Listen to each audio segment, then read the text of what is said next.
Hello friends, welcome to mat kitchen. Mat কিচেনে আপনাদের সবাইকে স্বাগত। পুরনো বন্ধুদের পাশে থাকার জন্য ধন্যবাদ এবং নতুন বন্ধুদের স্বাগত জানিয়ে শুরু করছি আজকের রেসিপি।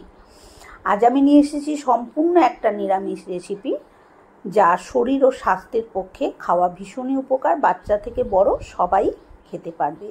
তার জন্য লাগবে হচ্ছে এখানে আমি নিয়েছি আলু, আর সব সবজিগুলোই লম্বা লম্বা করে কেটেছি। নিয়েছি কুমড়ো, এখানে নিয়েছি এটা হচ্ছে সজনের ডাঁটা, একদম টাটকা গাছের ডাঁটা পেরেই তরকারিটা তৈরি করছি। একটা টমেটো নিয়েছি, বেগুন আর কাঁচা লঙ্কা, এই দিয়েই আজকে রান্না হবে। নিয়েছি কয়েকটা বিউলির ডালের বড়ি।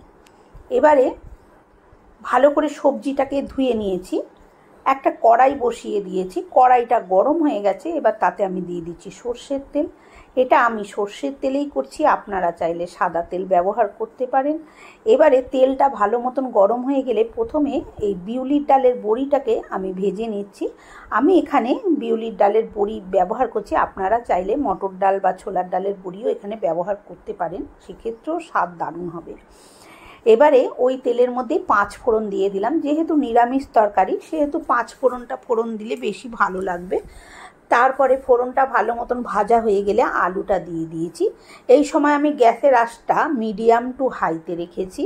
রেখে আলুটাকে মিনিট 2-3 এইভাবে আমি একটু নাড়াচাড়া করে নেব। তারপরে এখানে আমি দিয়ে দিচ্ছি ডাঁটা আর দিয়ে দেব কুমড়ো একসাথে। সবজিগুলো যেরমভাবে তাড়াতাড়ি সেদ্ধ হয় সেই অনুপাতে সবজিগুলো দিতে হয়, তাহলে সমস্ত সবজি গোটা গোটা থাকে, নালে ঘেটে হয়ে যায়।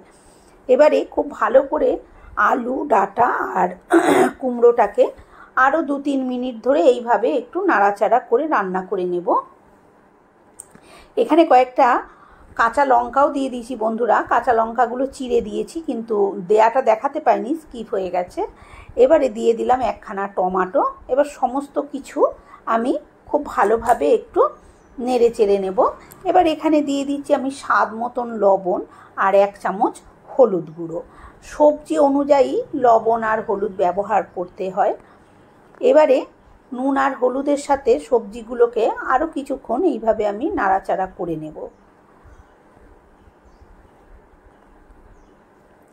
এই সময় আমি গ্যাসের আঁচটা কিন্তু লোতে করে দিয়েছি, না হলে কিন্তু একটু নুন ওই হলুদটা দেওয়ার জন্য পোড়া পোড়া লেগে আসতে পারে। সেই জন্য আমি গ্যাসের আঁচটাকে একদম কমিয়ে দিয়ে এটাকে এবার নেড়ে চেড়ে রান্না করছি। এবারে দিয়ে দিলাম আমি কেটে রাখা বেগুন। বেগুনগুলো কিন্তু আমি বেশ বড় বড় করে কেটেছি বন্ধুরা। কতটা আপনারা বুঝতে পারছেন আমি জানি না, কারণ বেগুন ছোট ছোট করে কাটলে বেগুন কিন্তু গলে যায়।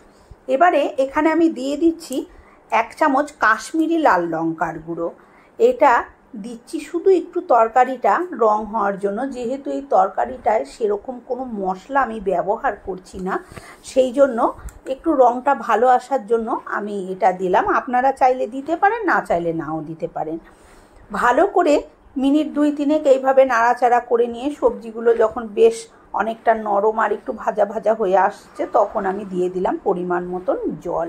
জলটাও নিজেদের ইচ্ছা অনুযায়ী দিতে হবে, যে যেরকম ঝোল পছন্দ করেন, কেউ ঝোল কেউ মাখো মাখো, সেই অনুপাতে দিতে হবে। আমি যেরকম রাখবো আমি সেই অনুপাতে জলটা এখানে দিয়ে দিলাম।